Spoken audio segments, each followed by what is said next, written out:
माझ्या कम्प्युटरवरच करतो. चालेल. हे बंद करू. Got it. मीटिंग सुरू व्हायच्या आधी ती खरं म्हणजे त्या युट्यूबला असते ना, नाही येत, तसं नाही येत. तसं नाही आज त्याला नाही. आधी setting करावं लागेल.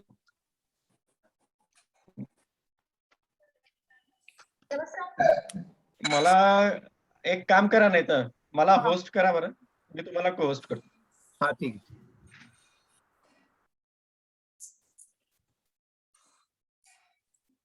हा केलं होस्ट. हा मी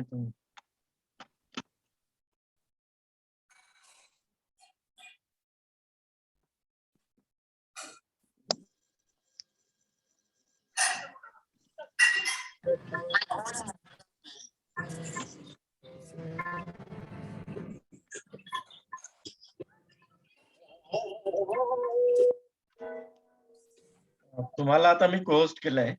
हा बर. मी आता शेअर स्क्रीन वगैरे करू शकतो ना? हो हो हो. रिपोर्ट मिळाला. हो रिपोर्ट पण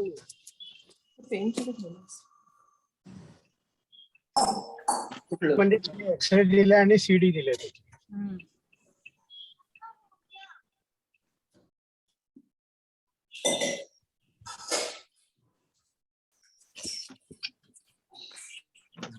समोर फ्रेम असते तिथे त्या काय असतं त्याच्यामध्ये ते प्लास्टिक कवर टाकतात आणि ते तोंडात ते हाताने दाबून ठेवा, हलायचं नाही.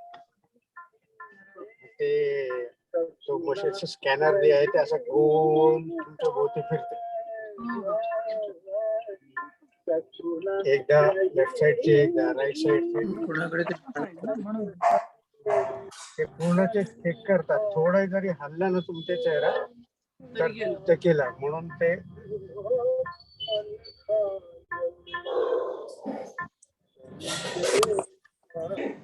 शांतीनगर बस स्टँड ना मागे. हा मागे शांतीनगर.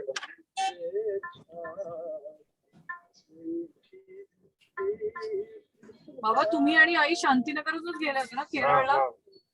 आणि आपण घ्यायला आलो होतो नाही ते शांतीनगरला. केला होता तेव्हा बसनी प्रवास. ऐरावत.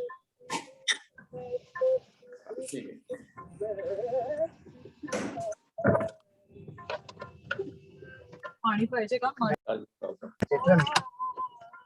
चार्जिंग होतो आता रात्रीपर्यंत चार्ज होतो. पाहिजे ना.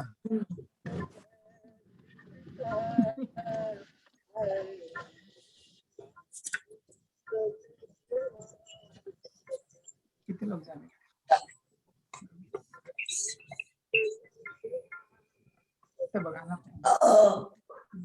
Hello Pradeep. Yes, I think. Can you hear me?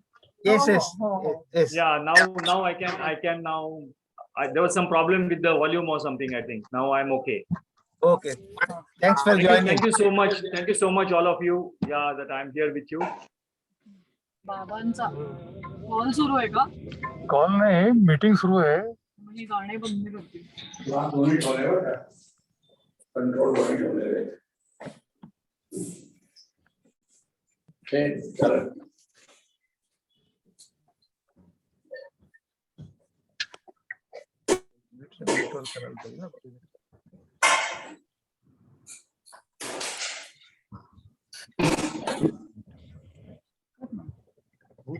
साडेसात.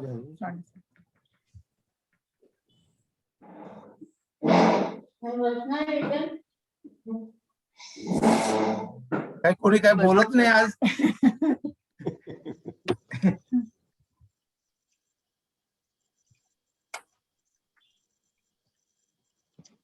हाय शोभाताई. कोणी बोलत नाही कारण शोभाताईंची जरब एवढी आहे की लोकांचं. बरोबर आहे ना डॉक्टर राव, तुम्ही पण गप्प आहात ना, आम्ही पण गप्प आहोत. मला राहावाच लागतो. तुम्हाला नाही राहावं लागत. आम्हाला पण राहायला लागतो. पण तुम्ही आदनामधनं अदृश्य होता डॉक्टर राव. हो हो, ते व्हर्च्युअल स्क्रीन चांगलं आहे एकदम. म्हणजे बरं आहे ना? बहुतेक शोभाताईंनीच मॅनेज केलंय की अदनमधनं तुम्ही जाता आणि परत येता प्रगट होता. म्हणजे आम्ही ते बाबा, रामायणात महाभारतात बघत होतो पण ते आम्हाला RCPS मुळे आता ही नवीन टेक्नॉलॉजी कळली. एवढं मिस्टर माहिती इंडिया येत नाही मला. मिस्टर इंडिया झालेले आहेत ते मिस्टर इंडिया इंडिया झालेले झालेत, बरोबर. पाहिजे तेव्हा मदतीला येतात मिस्टर इंडिया.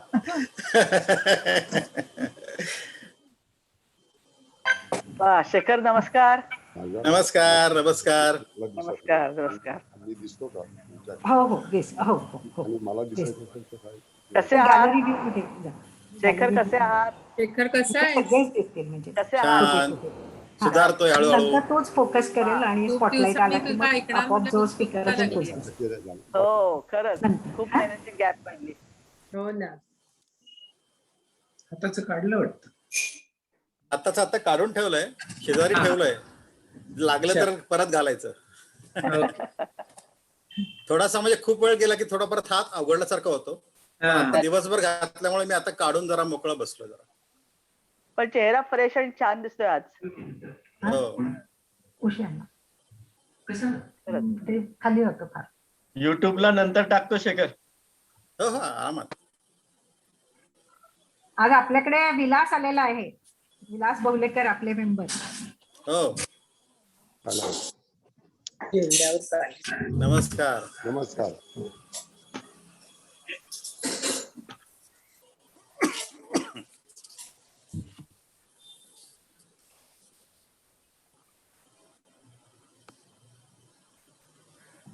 साडेसातला वाजले का 7:30? हे आहेत अजून 5 मिनिटं ना. किती? 3 मिनिटं अजून. मिनिटं आहे. ओके. विलासराव का कसे आहात? हाय, व्यवस्थित. एकदम मध्ये दर्शन दुर्मिळ झालं होतं. नाही, मी जरा ऑडिटच्या कामात फसलेलो आहे आता.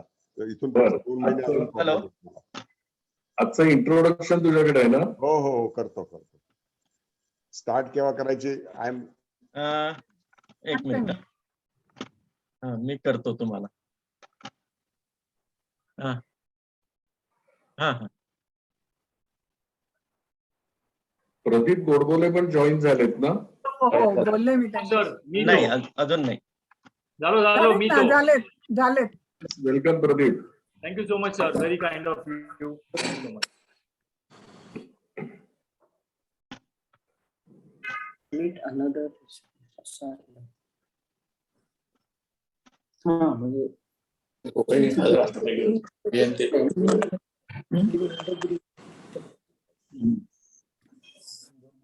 रोहिणी काकू काय म्हणताय?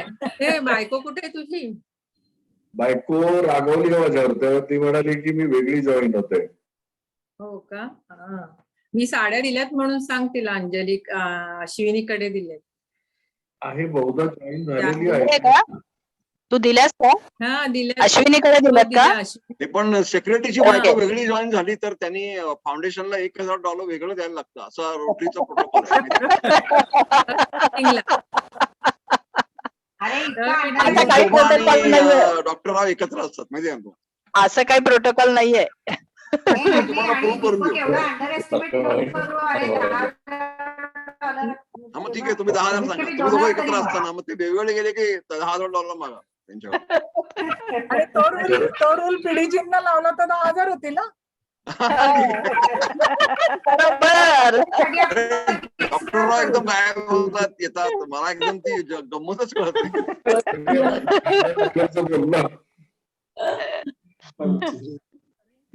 फेलोशिप आपली मिसिंग आहे आणि तुम्ही प्रेसिडेंट अशा काहीतरी मीटिंग्स करा की ज्यामुळे आपण एकमेकांना भेटू शकतो. ओपन व्हायचं वाटच बघतोय, सुरू होतंय ना.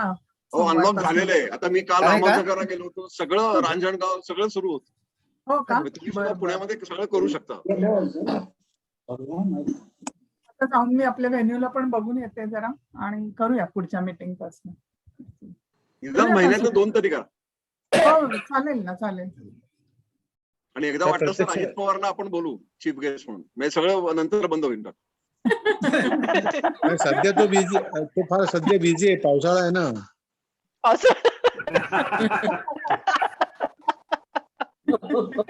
धरणं भरली का नाही हे बघायला लागतं त्याला. हो बरोबर अगदी बरोबर. शोभत मीटिंग चालू करायची का? 7:30 करूया, करतो. करूया, करूया. मी सगळ्यांना म्यूट करतोय हा. आधी.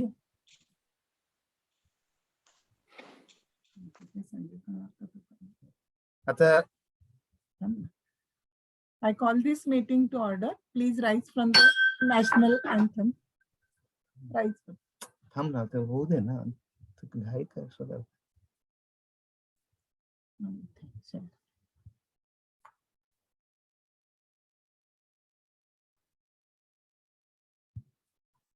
शेअर साऊंड कराल ना, शेअर साऊंड. Okay. हा, हो, शेअर केलं, केलं. केलं, करते. बघा बरं आता. तिथे click करून द्यायचं.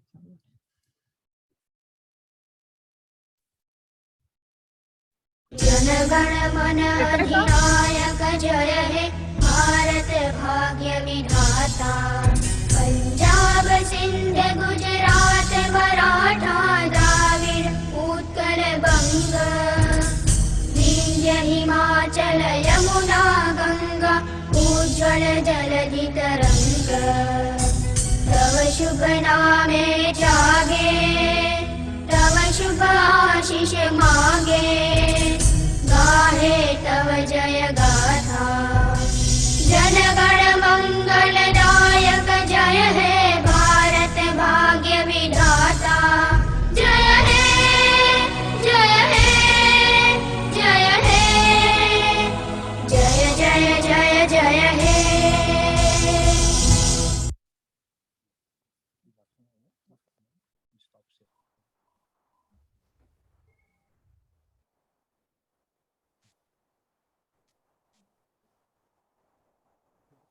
बंद होणार सॉफ्टवेअर. तू आधी तेच सांगायला असं वाटलं नाही. सिक्युरिटीचे almost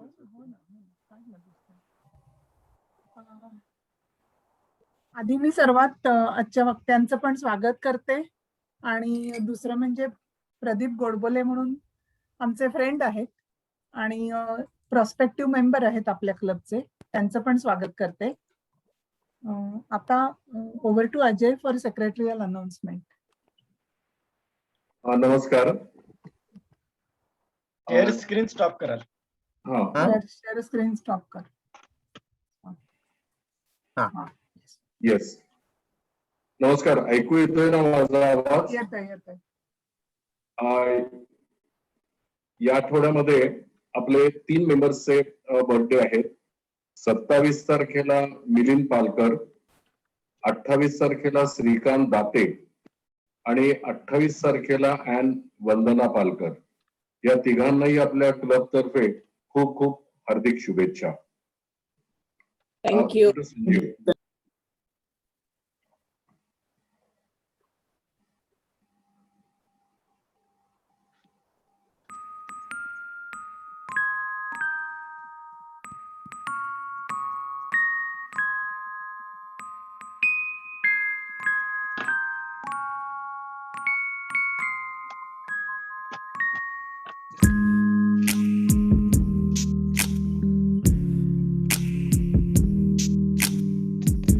Today's your birthday, it means today it's all about you. Time to think of the memories you had with everyone who loved you.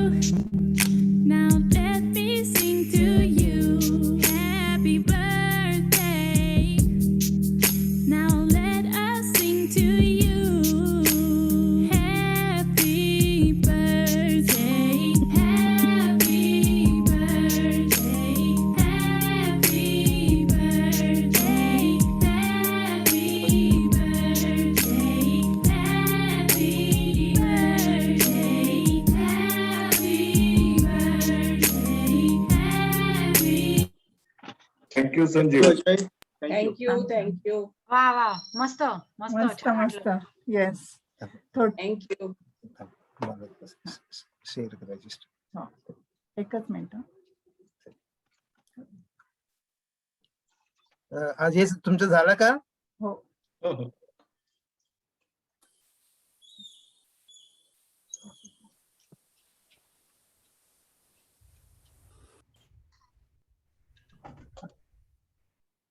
Hello. हा दिसतंय का? स्लाइड दिसतेय का? दिसतंय. ओके हो ओके. दिसतंय. थोडक्यात आता झालेले प्रोजेक्ट सांगते.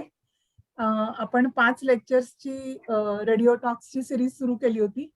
त्यातलं हे 3rd ब्रेस्ट कॅन्सर अवेअरनेसवर परवा 20 तारखेला ब्रॉडकास्ट झालं आणि खूप छान झालं. मृणाल आणि स्मिताताई, आपण सगळ्यांनी ऐकलं असेलच बहुतेक. आता उद्याच्या मंगळवारी डेंटल आणि आय प्रॉब्लेम्सवर आपण बोलणार आहोत.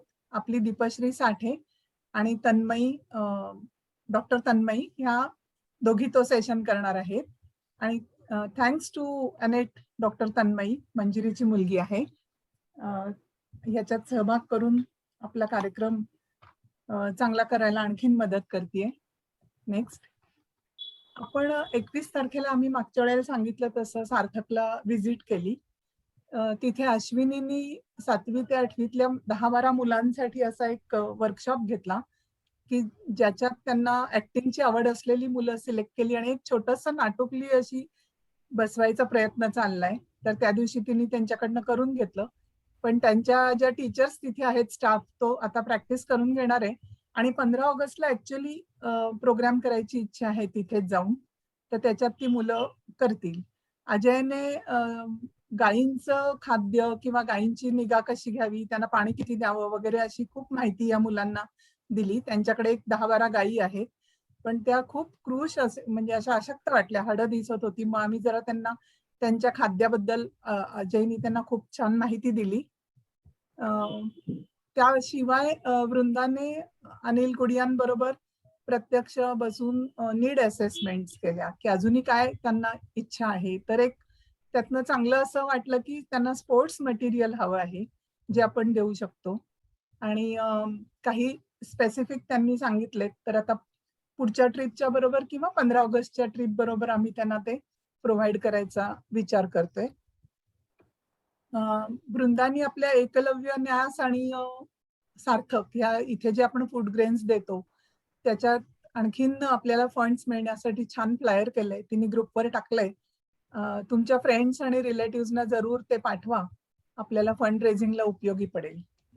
आता कॉंग्रॅच्युलेशन्स म्हणजे मध्ये पीडीजी डॉक्टर दीपकच्या हस्ते 25 तारखेला इन्स्टॉलेशन झालं रोटरी क्लब ऑफ अहमदनगर इंटिग्रिटीच्या प्रेसिडेंटचं आणि त्यांच्या बोर्डचं. कॉंग्रॅच्युलेशन्स. आपली डॉक्टर शिल्पा हिचा छान प्रोग्राम झाला ग्लायफिस CC चॅनलवर, अर्बन ऑर्गॅनिक फार्मिंगवर. छान झाला प्रोग्राम, बऱ्याच जणांनी पाहिला असेल.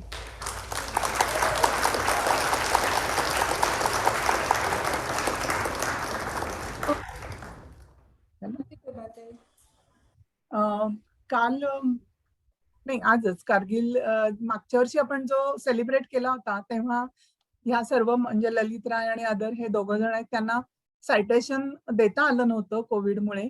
ते शरद आणि भारती आणि आनंद आणि जयश्री यांनी प्रत्यक्ष जाऊन दिलं. व्हेरी थॉटफुल ऑफ देम आणि thank you for that IPP Sharad. आता सध्या जे दुष्काळ ह्याचं फ्लडचं रिलीफ वर्क चालू आहे, डिस्ट्रिक्टनी जो कॉल दिला, अपील केलं, त्या रिस्पॉन्समध्ये आपण कालच्या BOD मध्ये 20,000 रुपये कॅश मध्ये द्यायचं कबूल केलं होतं. त्याप्रमाणे गुरुंनी ऍक्शन घेतली असेल. आणि इन काइंड मध्ये त्यांनी बेडशीट्स आणि सोलापूर चादर असं एक आवाहन केलं होतं. तर त्याच्यासाठी आपल्या सगळ्या मेंबर्सनी भरभरून प्रतिसाद दिलाय आणि आता आपण 840 पर्यंत झालंय. अजूनही कोणाला द्यायचे असले तर द्या. उद्या आम्ही मंजू फडकेला चेक हँडओव्हर करणार आहोत. सो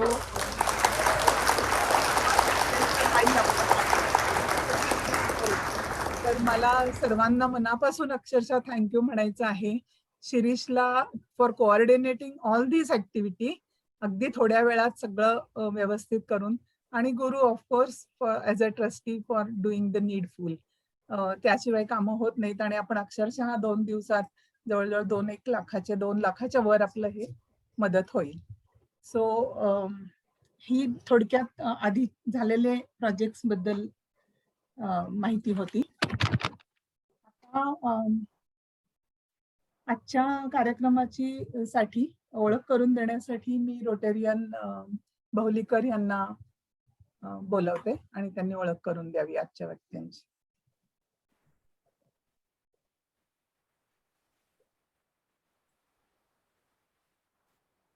आवाज अनम्यूट करा. अनम्यूट करा, आवाज येत नाही. Unmute. Okay okay okay okay okay. Good evening, Rotary President Dr. Shobha Rao and all other honorable members of Shivaji Nagar Rotary Club. I welcome all of you. Today I am here to introduce our guest speaker. In fact, he is not guest speaker. He is already familiar with all of you, but some may not be knowing his all biodata. So I am here to introduce Rotarian Chandrasekhar. If you look his profile, it's education profile. It's not educational profile, but it's a professional qualification. Is a towering personality in education, professional education field. Rotarian Chandrasekhar is a commerce graduate and also a law graduate from Pune University. In professional courses, he has done chartered accountant and cost account management accountancy, that is ICWA, and also company secretary.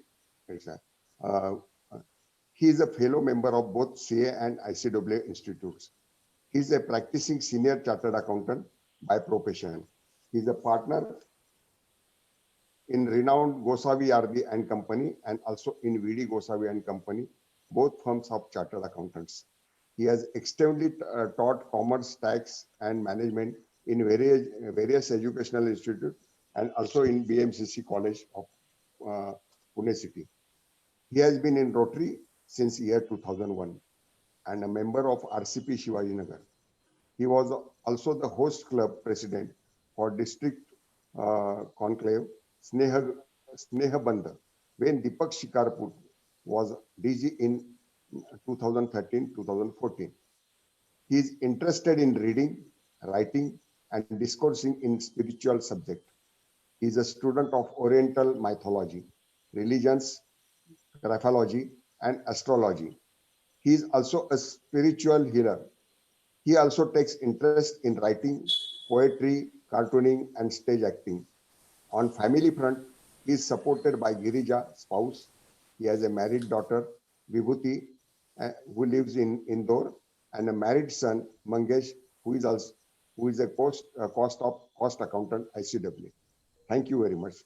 I request Riyadi Saab to guide Yes, us. thank you.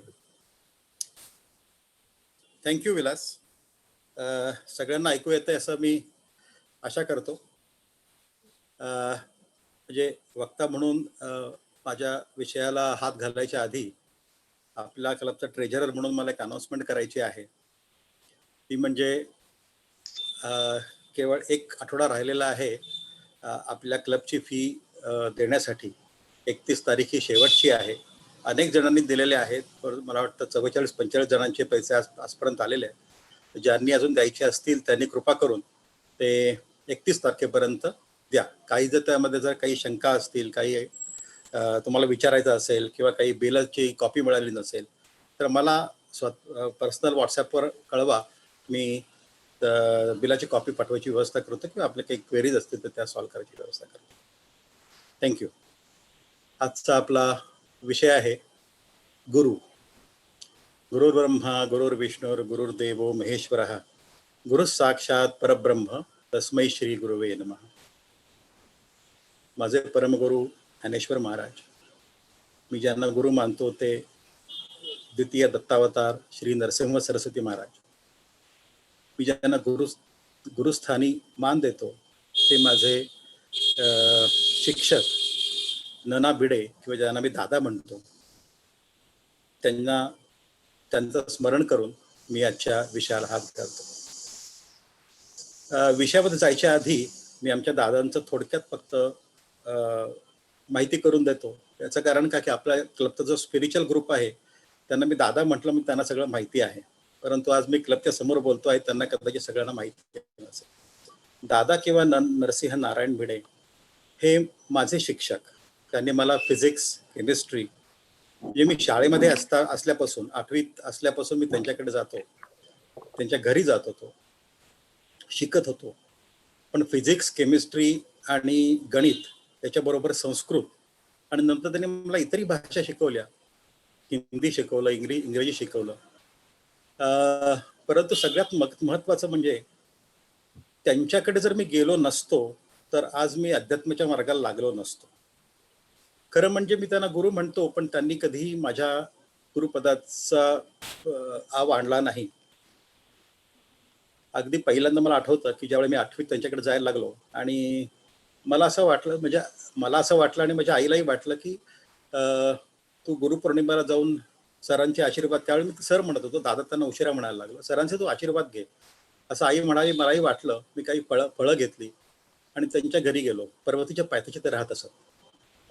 तर त्यांच्याकडे गेल्यानंतर पहिल्यांदा मला बघून त्यांना खूप आनंद झाला. पण नंतर मी जेव्हा फळं काढली पिशवीतून त्यावेळी त्यांच्या कपाळावर एक छोटीशी आठी उमटली. ते म्हटले, हे काय आणलेस?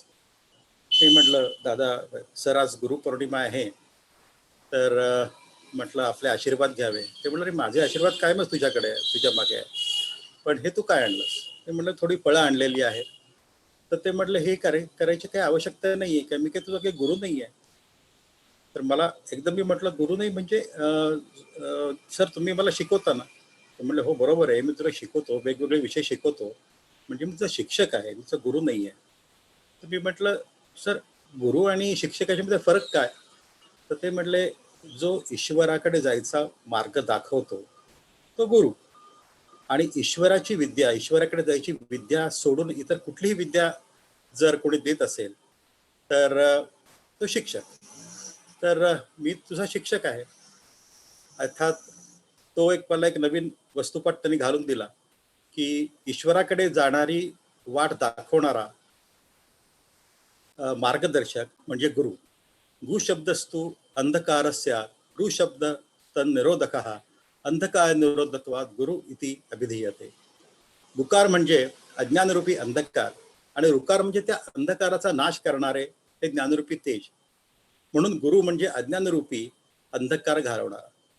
म्हणजे गुरुपौर्णिमा आणि शिक्षक दिन याच्यामध्ये हा मुख्य फरक जो आहे की जो आध्यात्मिक मार्गदर्शन करतो, ईश्वराकडे जाण्याचे मार्ग दाखवतो, तोच केवळ गुरु आणि बाकी इतर सर्व शिक्षक.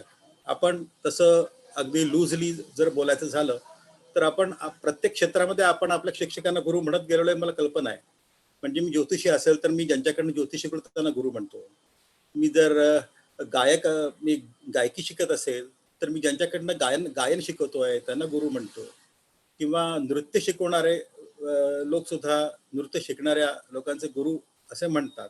हे मला कल्पना आहे आणि खरं म्हणजे त्याला काही हरकत नाही. परंतु खरा जो अर्थ आहे तो म्हणजे फक्त जो ईश्वर रूपी ईश्वराकडे जाण्याचा मार्ग दाखवणारी जी व्यक्ती असते तीच फक्त गुरु म्हणून होते. आणि गुरुपौर्णिमेला अशा गुरुचं स्मरण करणं, पूजन करणं असं अभिप्रेत आहे.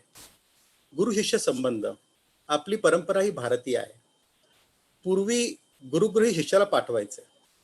आपल्याकडे मातृदेवो भव, पितृदेवो भव, आचार्य देवो भव असं म्हणतात.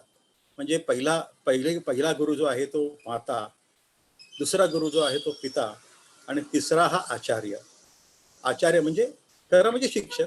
परंतु पूर्वीच्या काळी काय होतं की मुंज झाली की गुरुकडे जायचं आणि आपली विद्या जी आहे ती शिकायची. म्हणजे आत्ताची जी पद्धती आहे आणि पूर्वीची पद्धती आहे त्याच्यामध्ये खूप मोठा फरक होता. तो म्हणजे असा आहे की आता खूप वेगवेगळ्या प्रकारची माहिती डोक्यामध्ये भरणं याला प्राधान्य दिलं जातं आणि पूर्वीच्या काळी मात्र तो अध्यात्म किंवा धर्मशिक्षण हे असणं याला अधिक महत्त्व होतं. तर पूर्वीच्या काळी संस्कार करणं, वेगवेगळ्या विद्या शिकवणं, पण त्याच्यामध्ये मुख्यतः धर्मशिक्षण, वैदिक शिक्षण हे अधिक महत्त्वाचं असल्यामुळे त्यांना गुरु असं म्हणायला सुरुवात केली. अर्थात त्या काळचे गुरु हे इतर सुद्धा बऱ्यापैकी हे करायचे, विद्या पण द्यायचे. उदाहरणार्थ एखादा जर शिक्षक एखादा जर क्षत्रिय असेल तर त्याला क्षत्रविद्या किंवा शस्त्रविद्या शिकवणारे सुद्धा गुरु त्या ठिकाणी येऊन द्यायचे. त्यानंतर त्याला त्याच्या घरामध्ये काम करायला लागायचं, गुरुच्या घरामध्ये. त्यावेळेस त्याला घरकामापासून सगळं त्या शिष्याला सगळं येत असे. ज्योतिर्विज्ञानापासून गणितापर्यंत सर्व त्याला भौतिक आणि अभौतिक विद्या दोन्ही शिकवल्या जायच्या. त्यामुळे जर गुरु त्यावेळेस गुरु हा सर्व विद्या शिकवणारा असं त्यावेळेस होता, परंतु त्याच्यामध्ये मुख्य जो कोर होता किंवा ज्याचा आत्मा होता तो म्हणजे अध्यात्मविद्या शिकवणं. ही गुरु शिष्य परंपरा आपल्या भारतीय संस्कृतीला खूप मोठं वरदान ठरली. अतिशय उच्च अवस्थेला पोहोचलेले कित्येक ऋषी हे गुरु या पदवीला प्राप्त झाले आणि ज्योतिर्विज्ञानापासून ते गणितापर्यंत अनेक ज्ञानशाखांचा त्यांनी विस्तार केला. मुख्य म्हणजे त्यांनी अध्यात्मज्ञान असं विकसित केलं की आज भारत या अध्यात्मज्ञानामध्ये सर्व जगाला मार्गदर्शन करू शकेल अशी पात्रता त्यांनी आपल्यामधून निर्माण केली. असे कित्येक म्हणजे आपल्या जर संस्कृती जर बघितलं तर असे कित्येक हजारोंनी ऋषी होऊन गेले की ज्यांनी आपली सनातन परंपरा जपली आणि नुसती जपली नाही तर त्याच्यातली जी सनातन प्रिन्सिपल्स किंवा तत्व होती ती स्वतः अनुभवून ही बरोबर आहे असं सांगितलं. म्हणजे हे कुणीतरी एकाने काहीतरी सांगितलं आणखी इतरांनी मान्य केलं आणि ते दॅट इज अ गॉस्पेल असं नाहीये. तर प्रत्येक ऋषींनी ही सनातन तत्व वेगवेगळ्या पद्धतीने पारखून घेतलेली आहेत. हे आपल्या गुरुशिष्य परंपरेचं अधिक महत्व. आता हे करताना आपल्याकडे जर बघितलं तर काही प्रश्न आपण आपल्यालाच विचारू. परमार्थामध्ये गुरुची आवश्यकता असते का? तर इज गुरु नेसेसरी? तर त्याचं उत्तर खरं म्हणजे आहे, जर तुम्हाला ईश्वराकडे जायची इच्छा असेल तर येस. जर ती तुम्हाला इच्छा नसेल, तुम्हाला काही भौतिक तुमच्या इच्छा असतील की मी भरपूर पैसे कमवावेत, हे चांगलं करावं, बिझनेस चांगला करावा, संसार चांगला करावा, तर गुरुची काही आवश्यकता नाही. इव्हन असं जरी म्हटलं तरी अध्यात्म क्षेत्रात जाणारा आणि प्रगती करू इच्छिणाऱ्या प्रत्येक माणसाला गुरुची आवश्यकता आहेच का? तर खरोखर तसं नाही आहे.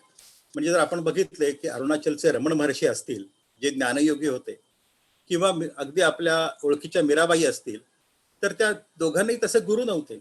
म्हणजे ईश्वर हाच गुरु, पण त्यांनी गुरु लौकिक दृष्ट्या कुठलेही केलेले नाहीत, पण तरी पण ते शेवटी ईश्वरापर्यंत पोहोचले.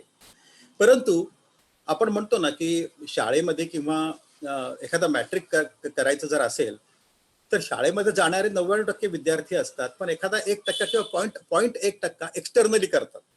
परंतु 99.99% मुलं ही शाळेच्या थ्रूच जातात. कारण काय की शाळा ही एक सिस्टीम आहे की त्या सिस्टीम मधून गेल्यानंतर काही विशेष फायदे होतात. म्हणजे एक म्हणजे शिस्त लागते.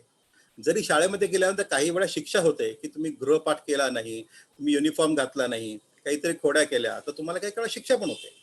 परंतु वेळेवर जावं लागतं, वेळेवर यावं लागतं. ह्या ज्या बाकीच्या आचरणाच्या ज्या काही शिस्ती आहेत त्या मात्र त्या सगळ्या शाळेमध्ये लागू शकतात. त्यामुळे सिस्टीम मधून जाण्याचा एक मोठा फायदा होतोच. तर तो ह्या गुरु या परंपरेमधून जर गेलं तर होतो. म्हणजे गुरु हा असायलाच पाहिजे असं नाही, परंतु 99.99% लोकांना गुरुची आवश्यकता भासते. या 0.01% आहेत ही अपवादात्मक गोष्टी आहेत.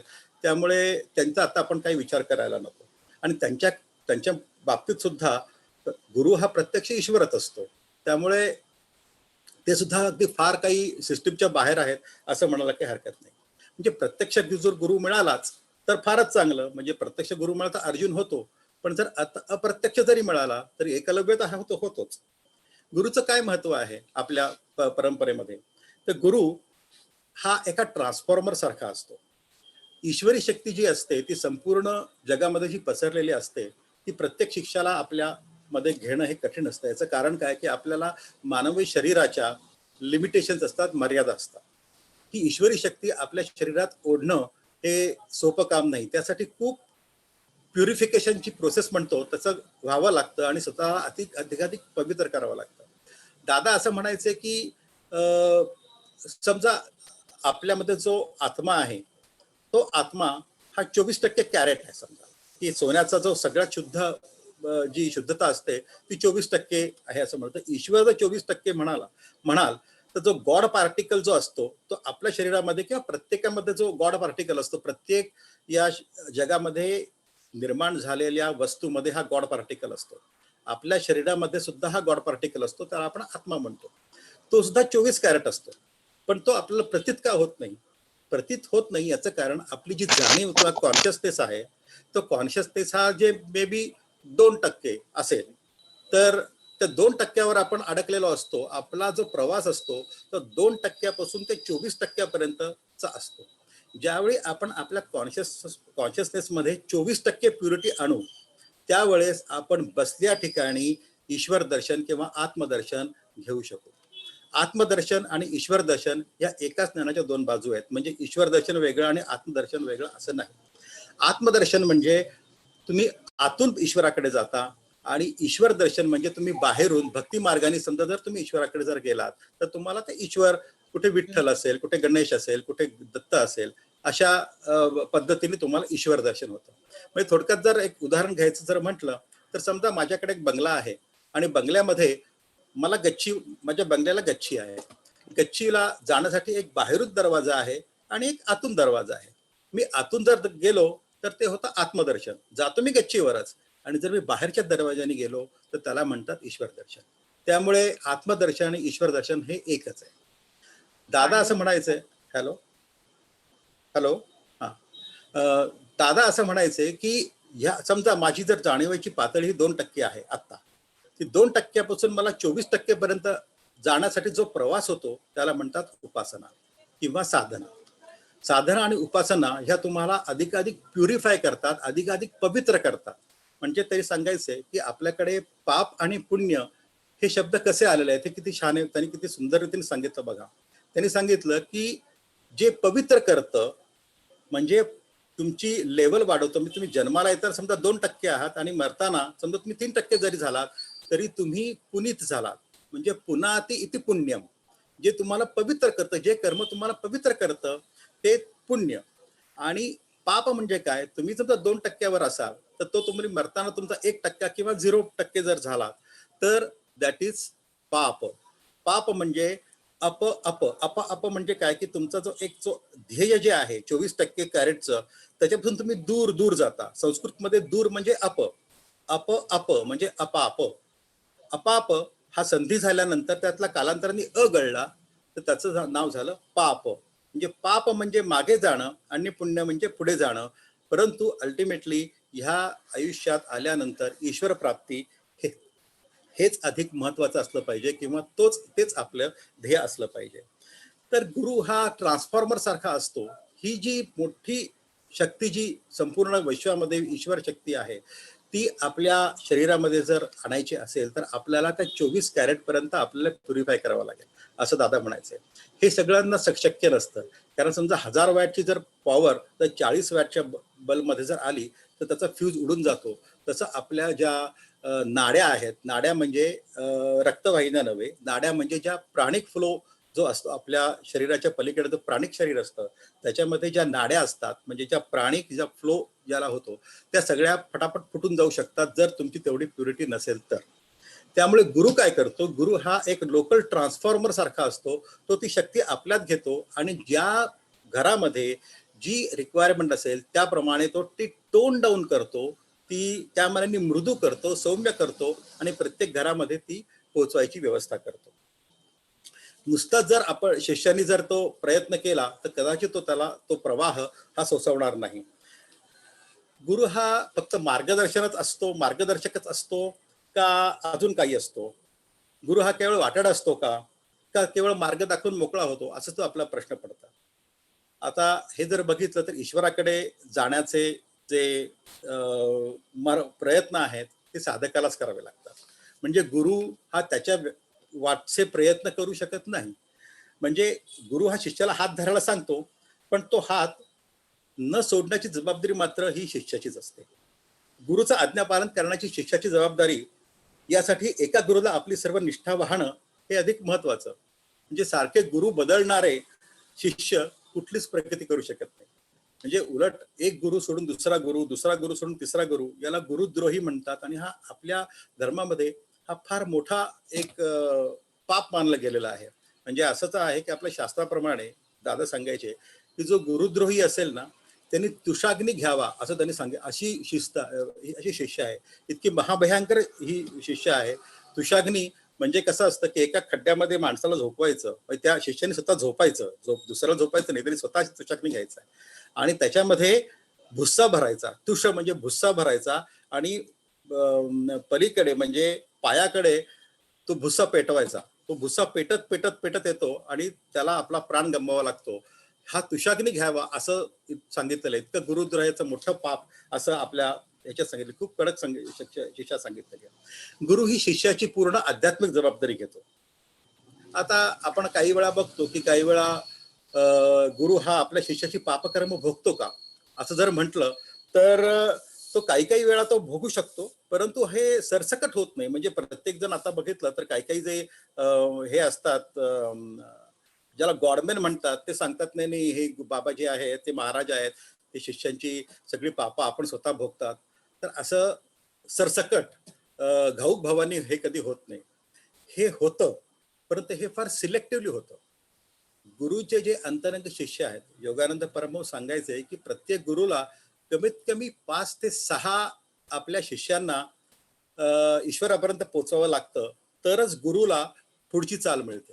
म्हणजे प्रत्येक गुरुला 5 ते 6 शिष्यांना पलीकडे पोहोचवायचं आहे. रामकृष्ण परमहंस म्हणायचंय की समजा आता त्यांनी पत्रावळीचा दृष्टांत दिला होता. ते म्हणायचंय की माझ्या शरीरामध्ये मी ईश्वर दर्शन करून घेतलेलं आहे.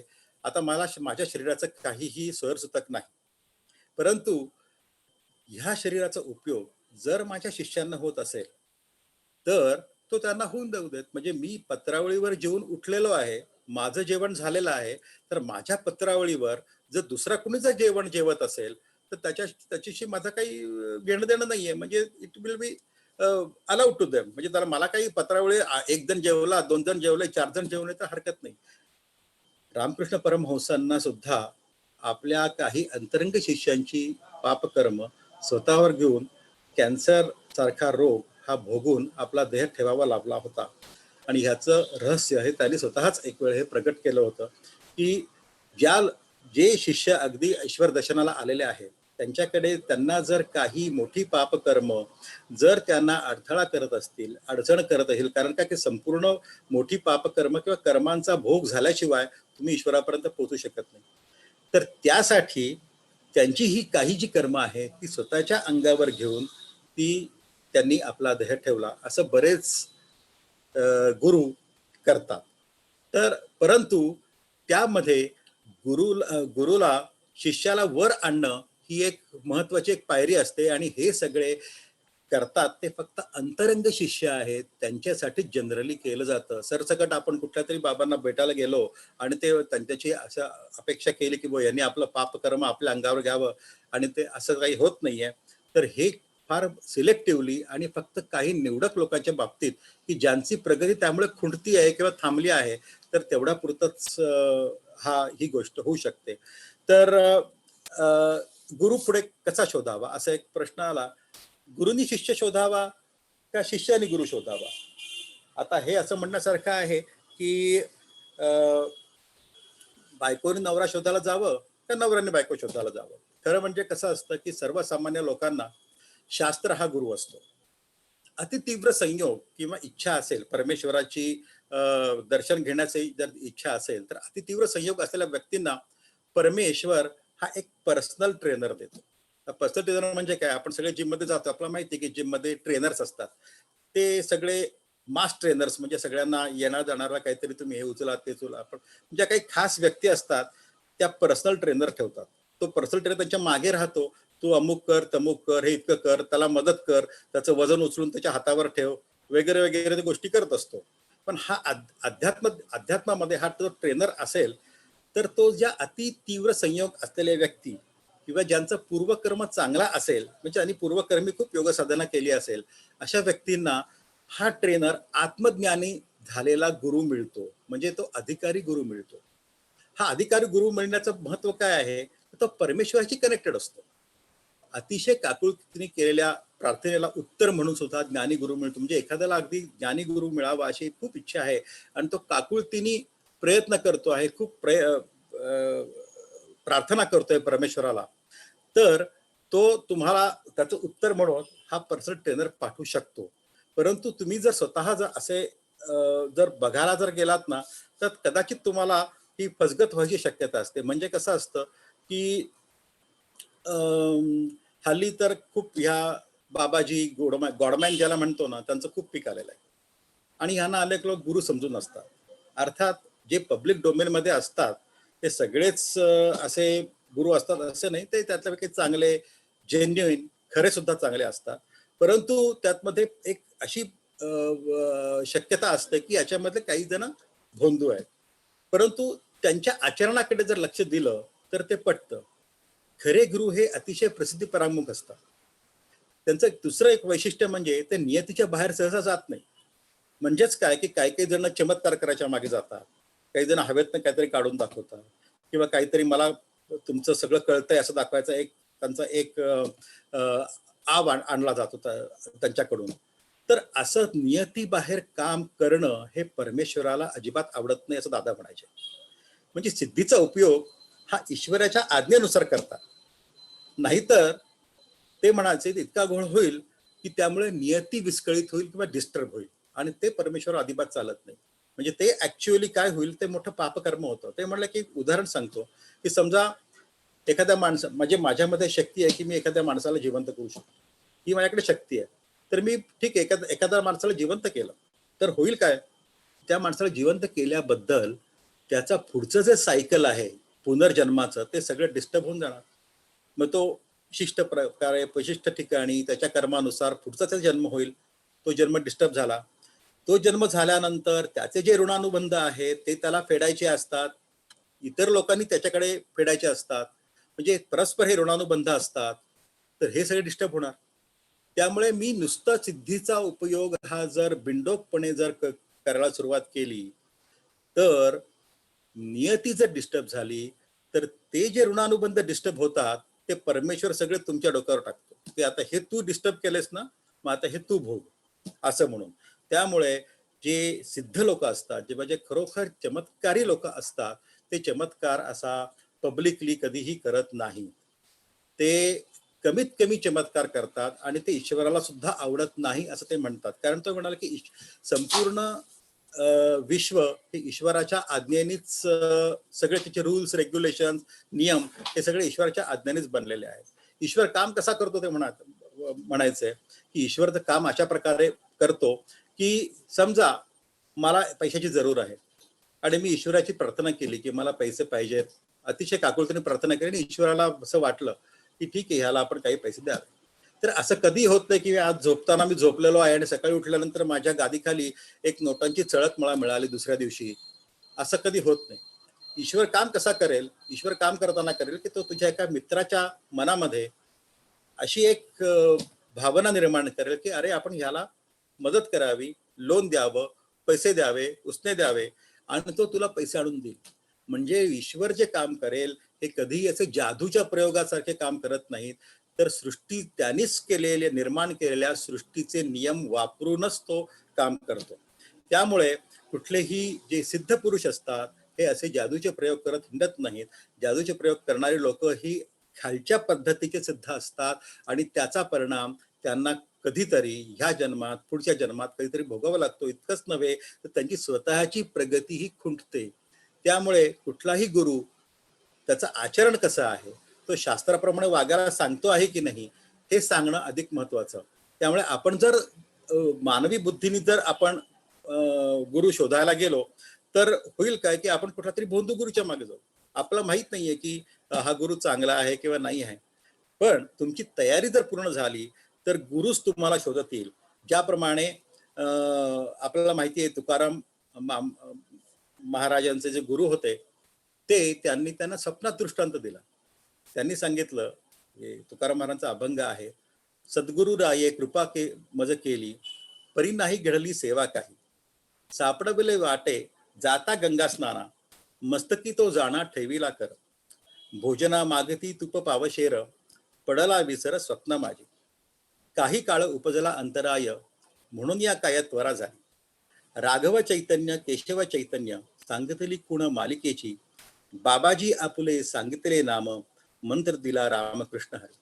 पण त्यांना झोपेमध्ये त्यांच्या गुरूंचं दर्शन झालं की जे गंगा स्नानाला चालले होते आणि वाटेमध्ये तुकाराम महाराज बसले होते. त्यांनी त्यांना बोलावलं, त्यांच्या डोक्यावर हात ठेवला आणि त्यांनी गुरुदक्षिणा म्हणून पावशेर तूप मागितलं. पण ते सुद्धा ते म्हणाले, पडेला विसर स्वप्न माझी, मी तेही विसरून गेलो. काही काळ उपजला अंतराय, काही काळ त्याच्यामध्ये त्यामुळे अंतराळ, काही वेळ गेला, म्हणून या काय त्वरा झाली. मग नंतर घाईघाई झाली. राघव चैतन्य केशव चैतन्य ही त्यांनी आपली गुरुपरंपरा सांगितली. सांगितली कुण मालिकेची, बाबाजी आपुले सांगितले नाम, त्यांचं स्वतःचं नाव बाबाजी म्हणून सांगितलं आणि मंत्र दिला रामकृष्ण हरी. तेव्हा तुकाराम महाराज हे स्वतः कुठेही गुरु शोधायला गेले नाहीत. त्यांच्या गुरुनी त्यांना स्वप्नातून दर्शन दिलं आणि त्यांना उपदेश दिला, त्यांना नामस्मरण दिलं. ह्या सगळ्यात मोठा फायदा. त्यामुळे आपण काय करावं की जर गुरुला शोधत जाण्यापेक्षा आपण ज्ञानेश्वर महाराज, नरसिंह सरस्वती, स्वामी समर्थ अशा जर माहिती असणाऱ्या संतांना जर गुरु मानलं तर ते फायदा होतो. बरं, ते म्हणायचे अशा गुरूंकडे तुम्ही गेलात आणि समजा जर तुमचं अकाउंट त्यांच्या बँकेत नसेल तर काय होतं, म्हणजे समजा की मी माझं पूर्वजन्मीचं जर माझी उपासना जर कुठली दत्ताची असेल आणि मी चुकून रामाच्या पंथाला गेलो तर होतं काय की या ठिकाणी पॉलिटिकल पार्टीज सारखा प्रकार नसतो की हा माझा कार्यकर्ता आहे म्हणून आपल्याकडे ओढावा असा प्रकार नसतो. ते गुरु तुमचा पूर्वजन्म जाणून परिस्थिती अशी निर्माण करतात की हळूच तुम्ही त्या पंथामध्ये प्रवेश करू शकता. अशा पद्धतीने जाऊ शकते. गुरु शिष्याचं नातं हे वेगळं असतं. त्याला स्वार्थाला त्याचा अजिबात स्थान नसतं. हल्ली काही गुरु म्हणून घेणारे लोक आहेत ती पैशाच्या मागे लागलेली असतात. ती नेहमी श्रीमंत शिष्यांच्या गरड्यामध्ये राहतात, श्रीमंतांनाच मुलाखती देतात. हे खरे गुरु नव्हे. गुरुला शिष्याची आध्यात्मिक जबाबदारी घ्यावी लागते आणि मी मगाशी सांगितल्याप्रमाणे काही वेळा कर्म सुद्धा अंगावर घ्यावे लागते. रामकृष्ण परमहंसाचा मी दृष्टांत सांगितलेलाच आहे. आता गुरु शिष्याला मार्गदर्शन कसा करतो तर गुरूंच्या नुसत्या अस्तित्वानं, सान्निध्यानं किंवा सत्संगानं शिष्याची साधना आणि उन्नती होते. भावासदीपिकेमध्ये ज्ञानेश्वर म्हणतात, हे मदचिस्तव जाहले परिम्या नाही केले, ऐसे जेणे जाणतले तो सुटला गा. म्हणजे काय, हे माझ्यामुळे झालं पण मी नाही केलं. हे ज्यानं ओळखलं तो जन्म मृत्यूच्या चक्रातून सुटला. यामध्ये मदचिस्तव जाहले म्हणजे माझ्या अस्तित्वामुळे झालं. यातलं मी पण हे परमेश्वराचं आहे, तर म्या नाही केलंय म्हणजे हे करते पण माझ्याकडे नाही. आता एक सुंदर उदाहरण ह्याचं म्हणजे सूर्य उगवतो तेव्हा सगळे उठतात, फुलं उमलतात, जगाची राहटी चालू होते. पण हे केवळ सूर्याच्या अस्तित्वानं होतं. सूर्य कुणालाही सांगत नाही अरे उठा, त्या फुलांना सांगत नाही की अरे उमला. परंतु जी आत्मज्ञान झालेले जे गुरु असतात त्यांचं कार्य या पद्धतीचं असतं. त्यांच्या केवळ अस्तित्वानेच सर्व कार्यसिद्धी होतात आणि शिष्यांना अनुभव यायला सुरुवात होते. गुरु शिष्याला कसं घडवतो? बॉन्ड हा गुरु आणि डिसायपल किंवा जो शिष्य आहे याच्यामधला हा मास्टर आणि त्याचा नोकर असा नसतो. तरी सगळेजण इंग्लिशमध्ये त्याला मास्टर म्हणतात. गुरुला इंग्लिशमध्ये मास्टर म्हणायची पद्धत आहे. It is the bond of divine love and friendship असं परमहंस योगानंद म्हणायचं. गुरु कसं करतो की गुरु हा समजा लोहचुंबक आहे आणि लोहचुंबकाला लागलेली पिन ती सुद्धा काही काळाने लोहचुंबक बनते. कशामुळे बनते तर त्या ज्या पिनचं जो मॉलिक्युलर स्ट्रक्चर आहे ते त्या लोहचुंबकाला चिकटल्यामुळे हळूहळू त्याच्यामध्ये पण चेंज होत व्हायला लागते. त्यामुळे गुरुच्या जवळ जाणारा जो शिष्य आहे त्याचा जो ऑरा आहे किंवा ज्याला आपण रंगवलय म्हणतो ते सुद्धा त्या गुरुच्या अस्तित्वामुळे त्याच्यामुळे पॉझिटिव्ह फरक पडत जातो, सकारात्मक बदल होत जातो. आपण त्यासाठी सत्संग जो म्हणतो ना तो त्याचं महत्व काय आहे की चांगल्या लोकांच्या सान्निध्यात राहिलं की तुमचा स्वतःचा जो ऑरा आहे हा सकारात्मक रूप घेतो. त्यामुळे नेहमी चांगल्या लोकांच्या संगतीत राहावं असं आपल्याकडे सांगितलेलं आहे आणि हा ऑटोमॅटिक होत जातो. याच्यासाठी काही प्रयत्न करायची आवश्यकता नसते. अर्थात साधना आणि इतर उपासनामुळे हे अधिक मोठ्या प्रमाणावर होतच, पण केवळ गुरुच्या सान्निध्यात राहिल्यामुळे सुद्धा शिष्याच्या ऑरामधले जे निगेटिव्हिटी किंवा नकारात्मकता आहे ती सगळी निघून जाऊन सकारात्मकता यायला सुरुवात होते. गुरु हा अनेक मार्गाने शिष्याला शिकवतो. योगानंदानी त्यांचे जे शिष्य आहे क्रियानंद, ऍक्च्युली ते अमेरिकन होते क्रियानंद, त्यांना एकदा असं विचारलं की अरे म्हणजे शिकवायचं म्हणजे कसं की अरे पृथ्वी आणि चंद्र असं म्हणतात की अरे तर चंद्र जो पृथ्वीभोवती फिरतो, त्यांनी असं त्याला विचारलं की त्याला वॉल्टर्स म्हणायचे, त्याचं नाव डोनाल्ड वॉल्टर्स होतं, म्हणजे क्रियानंद हे नंतर संन्यास घेतल्यानंतरचं नाव. वॉल्टर्स, तुम्हाला एकदा सांग की चंद्र हा पृथ्वीभोवती फिरतो, हा कसा फिरतो, म्हणजे तो पृथ्वीवर आदळत का नाही? तर पृथ्वीवर तर गुरुत्वाकर्षण आहे, तर गुरुत्वाकर्षण चंद्र हा पृथ्वीकडे आदळला पाहिजे, हा आदळत का नाहीये? तर ते क्रियानंद म्हणाले की नाही, चंद्राला स्वतःची गती असते, त्यामुळे जरी पृथ्वी आपल्याकडे ओढत असली तरी चंद्राच्या गतीमुळे तो पृथ्वीवर आदळला जात नाही. मग ते म्हणलं मग इन दॅट केस मग तो त्याच्या कक्षेत बाहेर का जात नाही? त्याला स्वतःची गती असते तर तो बाहेर का जात नाही? तर ते म्हणाले कारण पृथ्वीचं गुरुत्वाकर्षण असतं, या दोघांचा बॅलन्स, पृथ्वीचं गुरुत्वाकर्षण आणि चंद्राची गती, म्हणून तो गोल गोल गोल गोल फिरायला लागतो. नंतर मग क्रियानंदाला वाटलं की एवढी साधी गोष्ट आहे ही, योगानंदासारख्या एवढ्या मोठ्या आत्मज्ञान झालेल्या लोक माहित कशी नाही, कारण योगानंद हे सगळे सांगतात हळूच हसले. मग त्यांना ह्याच्यात काहीतरी डीपर मिनिंग आहे, त्यांनी त्याच्यावर खूप विचार केला.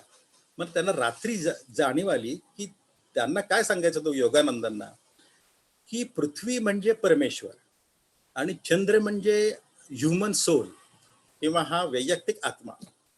ते म्हणते वैयक्तिक आत्मा हा परमेश्वरामध्ये आकर्षाला का जात नाही? कारण त्याला चंद्राला ते म्हणजे स्वतःची गती असते का? याचं कारण काय की वैयक्तिक आत्म्याला स्वतःचा अहंकार असल्यामुळे मी परमेश्वरापेक्षा वेगळा आहे आणि माझं स्वतःचं जीवन हे वेगळं आहे असं त्या आत्म्याला वाटत असल्यामुळे तो परमेश्वरामध्ये जाऊन मर्ज होत नाही किंवा त्यात विलीन होत नाही. पण तो आत्मा निघून का जात नाही?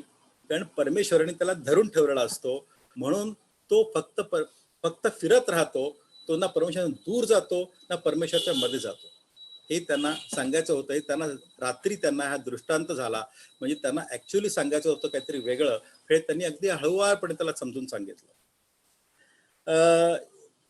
गुरुची सत्ता शिष्यावर चालते.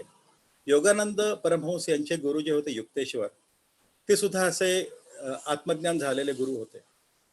एक दिवशी त्यांनी लेक्चर देताना त्यांना सांगितलं योगानंदांना, काहीतरी ते उपनिषदाबद्दल बोलत होते आणि ते पटकन म्हणले मुकुंदा, त्याचं नाव पूर्वीचं नाव तर मुकुंदा तू लक्ष नाही माझ्याकडे.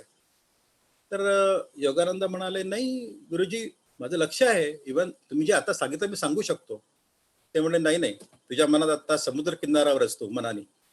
आणि खरोखर ते म्हणले त्यावेळेस त्यांना एक विजन आली होती आणि त्यावेळेस त्या विजन मध्ये ते समुद्र किनाऱ्यावर होते आणि ते सुद्धा तेवढं सुद्धा त्यांना त्यांच्या गुरूंना कळलं की तुझं माझ्याकडे लक्ष नाही आहे, तुझं जरी कान माझ्याकडे असतील तरी मन तुझं समुद्र किनाऱ्यावर आहे. हे त्यांनी लगेच त्यांना तिकडच्या तिकडे सांगितलं. म्हणजे त्यांच्या मनावर किती सत्ता चालत होती गुरुची ही या उदाहरणामधून दिसू शकते. गुरु करतो कसा, त्याला घडवतो कसा?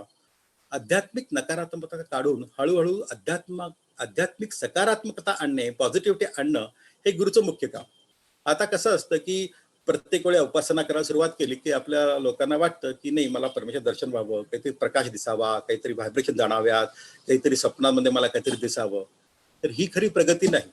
कारण असे काहीतरी काही वेळा अशा सिद्धीमुळे असं काहीतरी होतं सुद्धा, असं दादा म्हणायचे, परंतु ही खरी पद्धती नाही.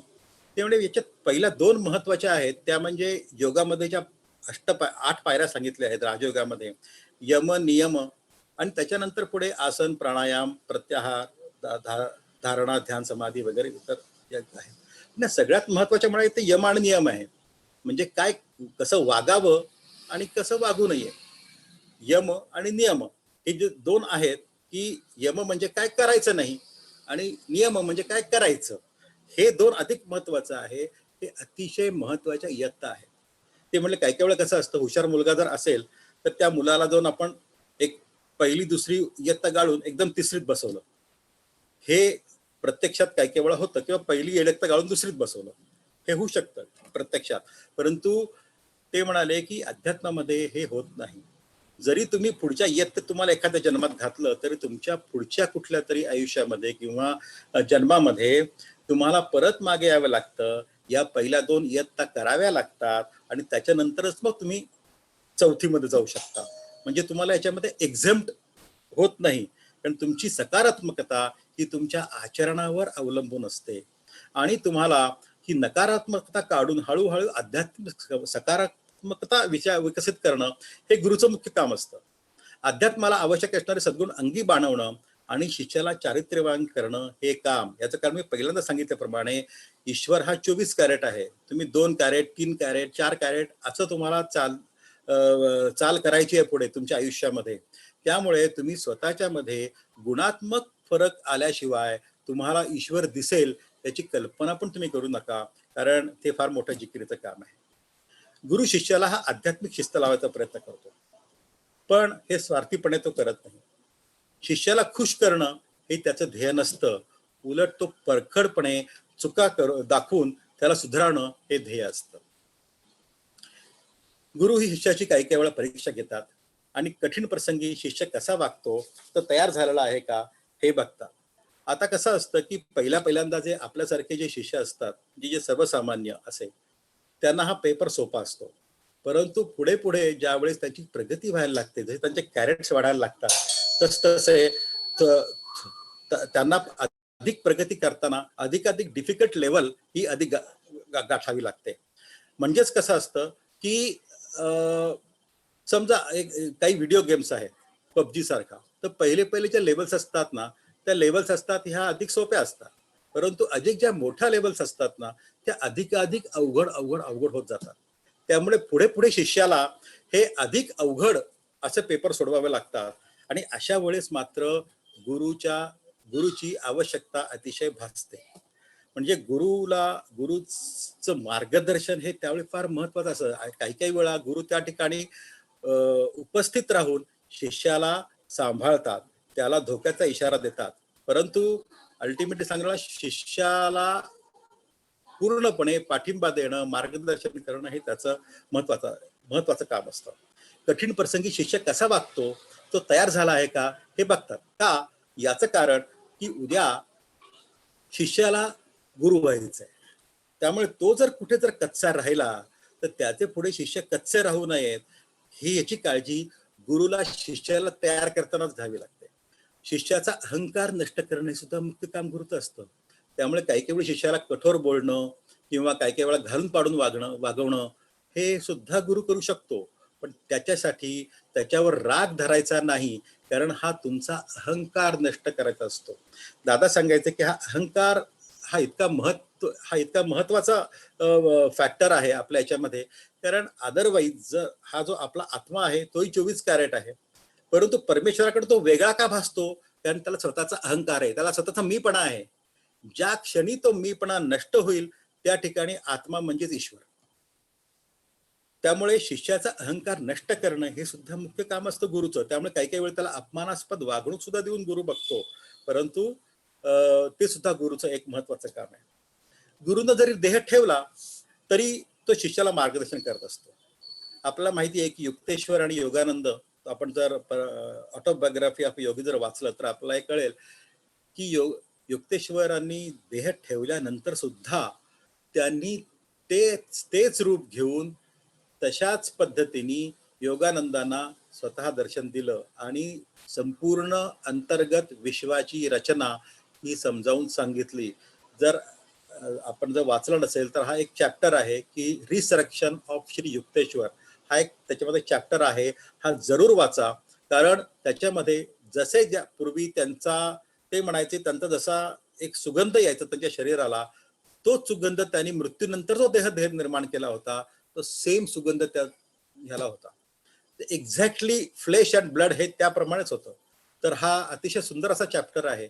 म्हणजे त्यांनी देह जरी ठेवला तरी शिष्याला मार्गदर्शन करत असतं. आपल्याला हे माहिती आहे की विवेकानंदांनी 1893 साली शिकागोला भाषण केलं, त्यावेळेस ते पहिल्यांदा जरा थोडेसे अस्थिर झाले होते.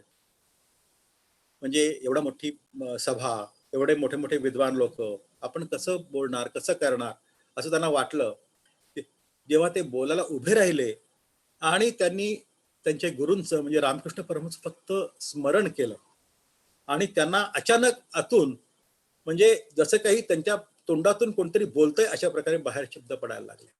म्हणजे तर पहिला my brothers and sisters in America इथपासून त्यांनी चालू केलं ते त्यांनी शेवटी अगदी संपेपर्यंत लोकांनी अतिशय पिनड्रॉप सायलन्स ठेवून, त्या पहिल्यांदा जो टाळ्याचा कडकड झाला त्याच्यानंतर पिनड्रॉप सायलन्स त्यांना ऐकून का घेतलं, याचं कारण ते जे बोलताना त्यांचे गुरु त्यांच्या तोंडातून बोलत होते अशी त्यांची भावना झाली. विवेकानंद नंतर सांगितलंय की माझे गुरु हे माझ्या तोंडातून बोलत होते आणि त्यामुळे हे जी मॅग्नेटिझम इतकं मोठं होतं की त्याच्यामुळे शेवटपर्यंत पिनड्रॉप सायलन्स होता आणि त्याच्यानंतर मात्र विवेकानंदांना अमेरिकेने डोक्यावर घेतलं. म्हणजे गुरुने जरी ध्येय ठेवला तर तो शिष्याला कसा मार्गदर्शन करत होता याची उत्कृष्ट उदाहरण आहे. योगानंद परमहंसांनी एक सांगितलेलं होतं, परमार्थात यश मिळण्यासाठी शिष्याचे प्रयत्न स्वतःचे 25%, गुरुचे शिष्यावर केलेले प्रयत्न 25% आणि 50% ईश्वर कृपा लागते. आणि ईश्वर कृपा सुद्धा गुरुच्या मार्फत येते. म्हणजेच अल्टिमेटली समीकरण कसं झालं की शिष्य हे 25% आणि गुरु हे 75%. ते म्हणायचे guru is a channel for God's power and wisdom. God is the true guru असं योगानंद म्हणायचं. गुरु अंतिमतः काय करतात तर ते शिष्याला गुरु बनवतात किंवा गुरुपद देतात आणि दीक्षेचा अधिकार देतात. म्हणजे ज्या वेळेस गुरु आपला ध्येय ठेवतात कित्येक वेळा, त्यावेळेस आपला सगळ्यात चांगला शिष्य जो त्यांच्या गादीवर बसणार असतो किंवा त्यांची परंपरा चालवणार असतो त्याच्यामध्ये आपली शक्ती ही रूपांतरित करतात, ट्रान्सफर करतात. हे सुद्धा आहे. म्हणजे त्यांची स्वतःची शक्ती जी परमेश्वराकडनं येत असते ती नंतर, म्हणून त्याला म्हणतात की अमुक अमुक माणूस गादीवर बसला. गादीवर बसला म्हणजे काय, तो गादी तक्क्यावर बसला असायचा अर्थ नाही. गादीवर बसला म्हणजे जो चॅनल परमेश्वराने त्यांच्या गुरुच्या मार्फत ओपन केलेला असतो तो अल्टिमेटली त्यांच्या शिष्याच्या जो गादीवर बसतो त्याच्यामधून तो प्रवाह हा चालू राहतो आणि मग तो त्याच्या त्याला अधिकार येतो. म्हणजे त्यांनी जर मंत्र कोणाला दिला, मंत्रोपदेश केला तर त्या मंत्राला वजन येतं किंवा त्याला तो ज्याला सिद्ध मंत्र म्हणतो तर तो सिद्ध होऊन बाहेर पडतो. आता बऱ्याच जणांना असा प्रश्न असतो की गुरु करायला अनेक संत योग्य वाटतात, त्याची निवड कशी करायची. आता ज्ञानेश्वर आहेत, स्वामी समर्थ आहेत, साईबाबा आहेत, नरसिंह सर, त्याचे बरेचसे संत डोळ्यासमोर होतात. कुणाला गुरु मानावा असा प्रश्न पडतो. अशा वेळी ज्याच्याकडे मन जास्त ओढा घेत असेल त्याला गुरु मानायला हरकत नाही. द्विधा मनस्थिती असेल तर आर्त हृदयानं परमेश्वराचं मार्गदर्शन मागावं, निश्चित संकेत मिळतो. याच्यामध्ये सुद्धा एक टेक्निक सांगितलेलं आहे योगानंद परमहंसांनी. ते म्हणजे आपल्या शरीरामध्ये एक ब्रॉडकास्टिंग सेंटर आहे आणि एक रिसिव्हिंग सेंटर आहे. ब्रॉडकास्टिंग सेंटर म्हणजे हे जे आज्ञाचक्र आहे, दिस इज ब्रॉडकास्टिंग सेंटर. तुम्हाला जर काही मागायचं असेल तर तुम्हाला जर विचार प्रक्षेपित करायचे असतील तर ह्या आज्ञाचक्रातून किंवा ब्रॉडकास्टिंग सेंटरमधून ते तुम्ही देवापर्यंत प्रक्षेपित करा. आणि देवाचं उत्तर तुम्हाला जर रिसिव्ह करायचं असेल तर ते हार्ट चक्र किंवा अनाहत चक्रामध्ये हे रिसिव्हिंग सेंटर आहे, त्याच्यामुळे तुम्हाला तुमचं उत्तर मिळतं. आणि ते उत्तर परमेश्वराचं आहे की नाही तुम्हाला कळतं. हां, पण ते परमेश्वर उत्तर आल्यानंतर तुम्ही त्याशी आर्ग्युमेंट करता उपयोगी नाही की नाही असं कसं, असं नाही बरोबर, मग हे असं केलं तर तसं होईल, तसं केलं तर असं होईल. मग त्याच्यामुळे तुम्ही स्वतःची बुद्धी वापरता. सो या पद्धतीने तुम्ही जरी आर्त हृदयाने जरी परमेश्वर मार्गदर्शन मागितलं तर तुम्हाला निश्चित संकेत मिळतो. त्यात जरी आपली गुरु निवडण्यात काही चूक झाली असेल तरी घाबरायचं कारण नाही. कारण मगाशी म्हटल्याप्रमाणे तुमचे जर मार्ग चुकला अध्यात्मामध्ये तर तुम्हाला योग्य मार्ग नंतर सापडून योग्य मार्गदर्शन मिळून तुम्ही योग्य मार्गावर सोडले जाता. त्यातून अगदीच गोंधळ जर उडाल्यासारखं वाटत असेल तर मग तुम्ही आदि गुरु शंकर आहेत आपले, त्यांना तुम्ही गुरु माना. किंवा सगळ्यात अगदी छान असं हे म्हणजे ईश्वराचा गुरुस्वरूपात झालेला अवतार हे दत्तगुरु आहेत. त्यांना मनोमन गुरुस्थानी कल्पून त्यांची आराधना सुरू करावी. योग्य मार्गदर्शन हे मिळतं. साधकाला त्याच्या प्रगतीच्या दृष्टीनं योग्य मार्गावर नेऊन सोडलं जातं. दत्तगुरूंचं वैशिष्ट्य असं आहे तर आता ईश्वर ज्या ज्या कारणासाठी अवतार घेतो त्या कामाला लागलेली सर्व शक्ती तो घेऊन अवतार घेतो. आता विष्णूचे अवतार झालेले आहेत त्यापैकी म्हणजे वराह अवतार आहे, नरसिंह अवतार आहे, परशुराम अवतार आहे, राम अवतार आहे, कृष्ण अवतार आहे. पण दादा म्हणायचे सगळे शक्तिरूप अवतार आहेत. म्हणजे हे दुष्टांचं निर्दालन करण्यासाठी झालेले अवतार आहेत. त्यामुळे त्यांनी ती त्या विशिष्ट प्रकारे शक्ती घेऊन तो जन्म घेतलेला आहे. दुष्टांचा संहार करायला ते कारणीभूत झालेले आहेत. पण दत्तगुरु हा स्पेशलाइज्ड अवतार हा गुरु स्वरूपातच झालेला आहे आणि साधकांना ईश्वर प्राप्तीचा मार्ग दाखवायलाच झालेला आहे. आता उदाहरणार्थ काय आहे की समजा माझ्या शाळेमध्ये अनेक शिक्षक आहेत. काही जण मला फिजिक्स शिकवतात, पण मला चित्रकला शिकवायची असतील, तर ते काय म्हणतील, अरे चित्रकलेचा तुझा शिक्षक आहे ना, त्याच्याकडून शिक ना. जरी फिजिक्सच्या शिक्षकांना जरी चित्रकला चांगली येत असतील तर ते म्हणणार, बाबा हे बघ चित्रकला तुझा वेगळा शिक्षक आहे ना, तू त्याच्याकडे चित्रकला शिक. दत्तगुरु हे मुद्दाम गुरु स्वरूपात त्यांचा अवतार झालेला आहे. त्यामुळे आध्यात्मिक मार्गदर्शन जे जे ज्यांना ज्यांना हवं असेल त्यांनी जर दत्तगुरूंची आराधना जर केली तर त्यांना ताबडतोब आदेश, संदेश, संकेत, मार्गदर्शन हे सगळं मिळतं. कारण हा गुरु स्वरूपात झालेला हा स्पेशलाइज्ड अवतार आहे. योगानंद सांगायचंय की गुरु आणि शिष्याच्या संबंधात सगळ्यात महत्वाची गोष्ट म्हणजे गुरुशी एकरूपता, अट्युनमेंट टू गुरु असं ते म्हणायचंय. सर्वात महत्वाची गोष्ट ही म्हणजे गुरुशी एकरूप होणं. का तर गुरु हा ईश्वराशी एकरूप झालेला असतो. त्यामुळे दैवी शक्ती आणि कृपा ही गुरुच्या मार्फत प्रवाहित होतेच. तुम्ही ज्या वेळेस एकरूप गुरुशी होता त्यावेळेस तुमच्या थ्रू तो प्रवाह हळूहळू चालू होतो. उदाहरणार्थ योगानंद ज्यावेळी युक्तेश्वराकडे जायला लागले त्यावेळेस एका वेळी त्यांना वाटलं की नाही आपण दुसरा काहीतरी मार्ग शोधावा. मी यांच्याकडे खूप दिवस येतोय पण काही कुठे मार्ग मिळत नाही. त्यामुळे त्यांनी युक्तेश्वरांना सोडलं आणि ते गेले हिमालयात. पण त्यांचं काय तिकडे काही जमलं नाही कारण त्यांचे गुरु हे युक्तेश्वरच होते.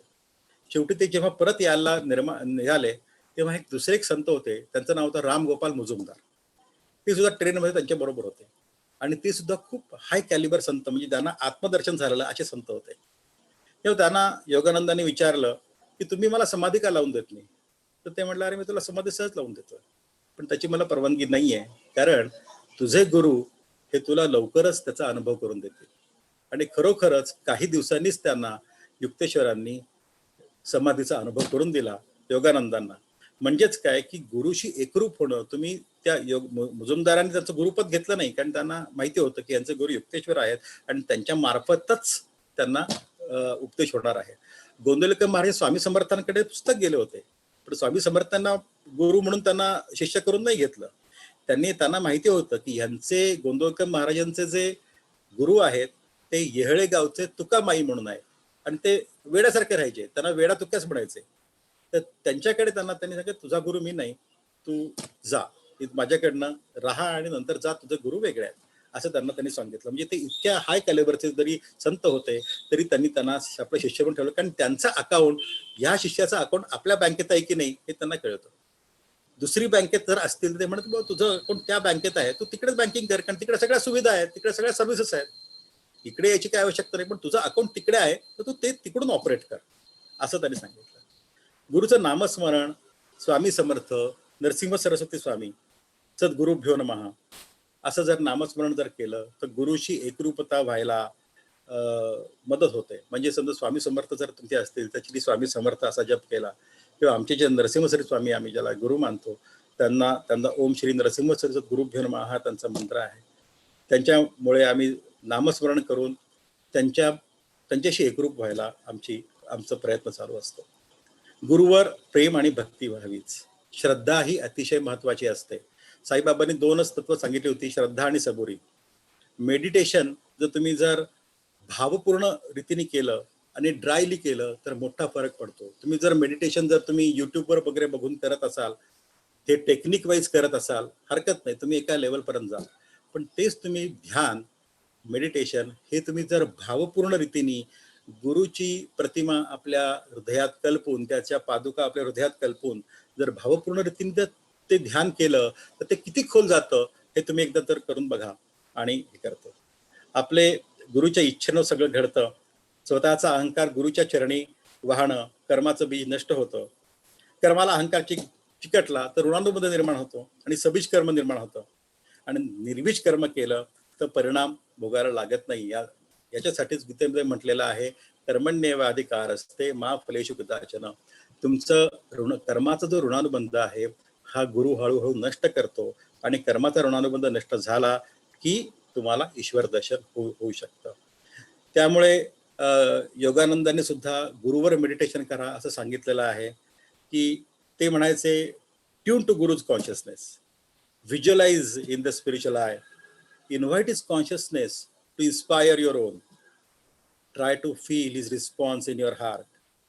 Once you feel the response of the Guru, request him to introduce you to the divine. आता मला वाटतं आपली वेळ होऊन गेलेली आहे. एक शेवटचा फक्त एक पार्ट घेतो आणि थांबतो. कुणाला असा अशी शंका येईल की अरे बाबा ठीक आहे की मी एखाद्या वेळा गुरु एखाद्याला मानलं पण तो गुरु हा बरोबर निघाला नाही किंवा जेन्युइन गुरु निघाला नाही, तर मग माझं सगळं नुकसान झालं. तर असं होत नाही, कारण गुरुपेक्षा गुरुभाव हा महत्वाचा असतो. समजा गुरु हा भोंदू आहे पण शिष्य प्रामाणिकपणे त्याच्यावर ईश्वरत्वाचा आरोप करतो की ईश्वराचा अवतार आहे असं केलं तर, आता असं म्हटलं ना तर देवभाव तुम्ही ज्याच्या बरोबर मानाल तर तो देव बनतोच. आता ही साधी जरी पाषाणाची मूर्ती आहे किंवा धातूची मूर्ती आहे, त्याच्यावर जरी आपण देवत्वाचा आरोप केला तरी ती देवाचं फळ देतो. याचं कारण काय की ती मूर्ती फळ देत नसून जी ईश्वरी शक्ती जी चहूबाजूंनी पसरलेली आहे, आपल्या शरीरामध्ये आहे, बाहेर आहे, संपूर्ण विश्वात भरून राहिलेली आहे, तर ती ईश्वरी शक्ती फलद्रूप होते.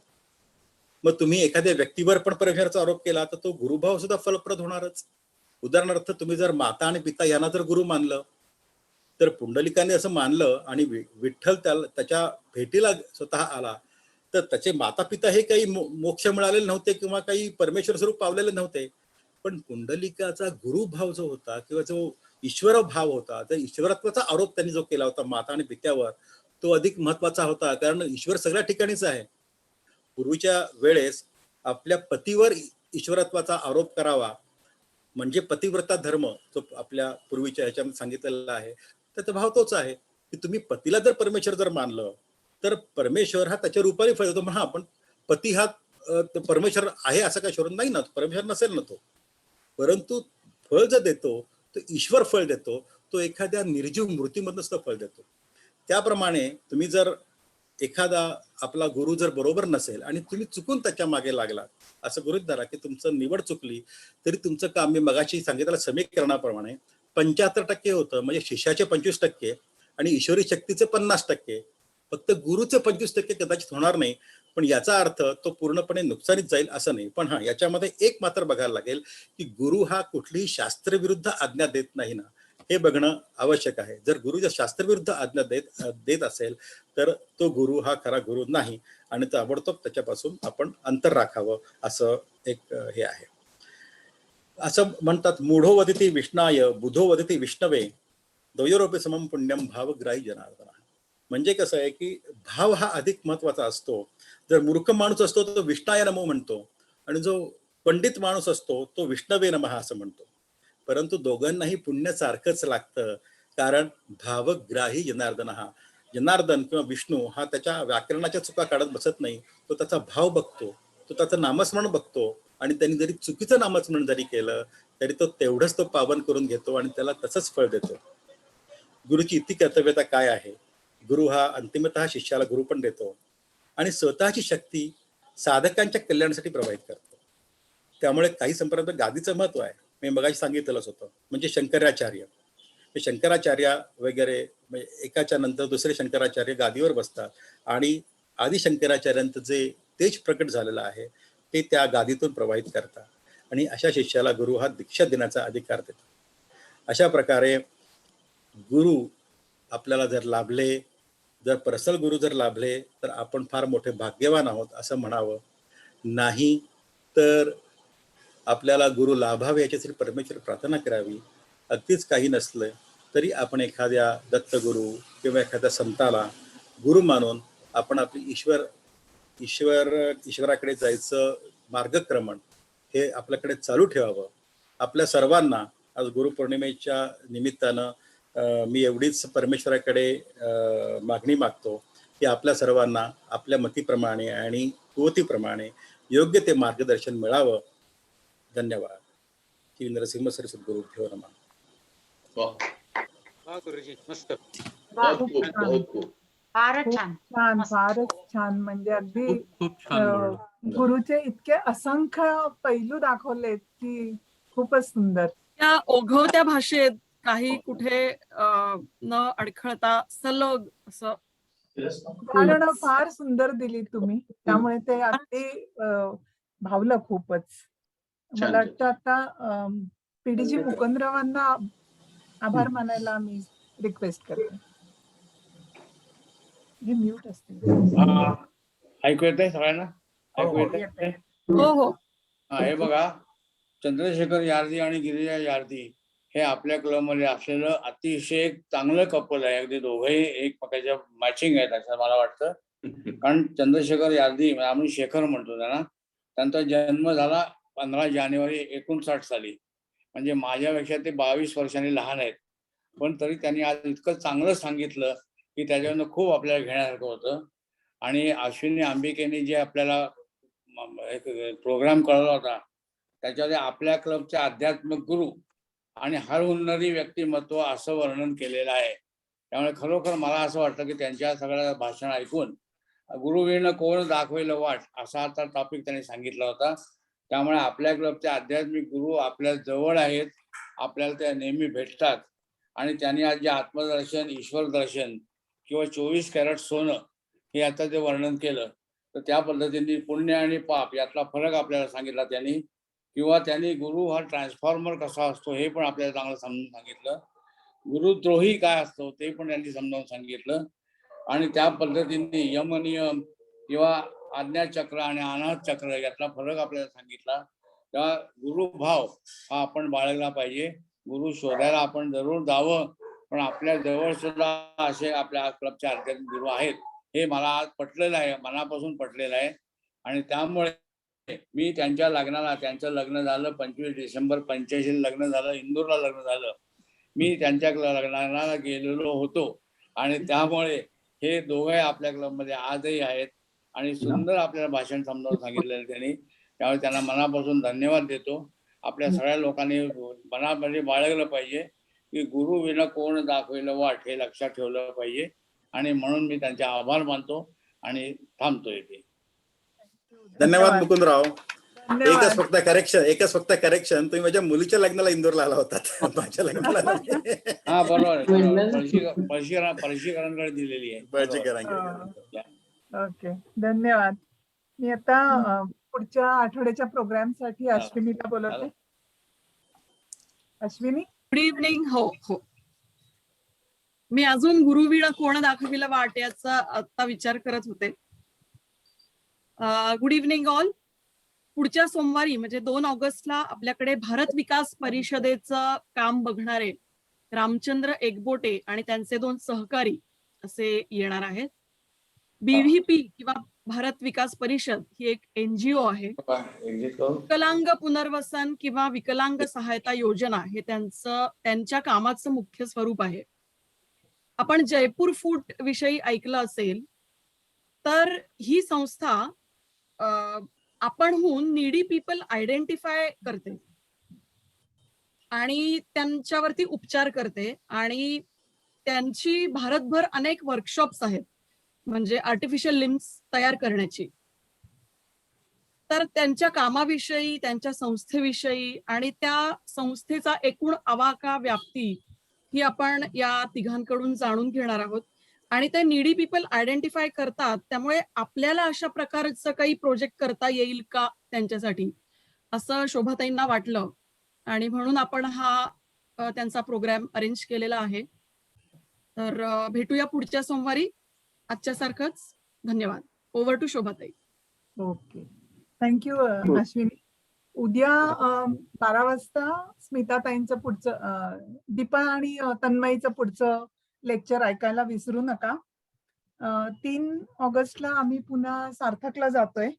तर ज्यांना कोणाला अँड्सना साड्या द्यायच्या असतील त्यांनी माझ्याकडे किंवा अंजली गोडबोलेकडे दिल्या तरी चालतील. 2 days प्रेझेंटी, 42 रोटेरियन्स, 18 अँड्स आणि 2 guest. Thank you. This meeting is adjourn. Shekhar ji नमस्कार. छान शेखर. खूप सुंदर झालं. छान झाला. अध्यात्म जिज्ञासाची आठवण झाली बरं का शेखर. हो अध्यात्म जिज्ञासाची आठवण झाली. हो वर्षभर तो सत्र चालवलं होतं त्यांनी. खूप त्यावेळेस ज्ञान मिळालं. 3 वर्ष चाललं आपलं. 3 वर्ष. भारतीकडे हो भारतीकडे पण चालू होतं. भारतीकडे चालू होतं. भारती, प्रदीप, गौरी सगळ्यांकडे झालं. बरोबर आहे. हो यावर्षी पण करूया, बघूया आता कसं जमतंय. हो ना, अजून भेटता येत नाही. हो असं ऐकलं की वाटतंय परत सुरू करूया. करूया नक्की. चालेल काय हरकत नाही. दर महिन्याला एक भांडार आहे एकदम सगळं.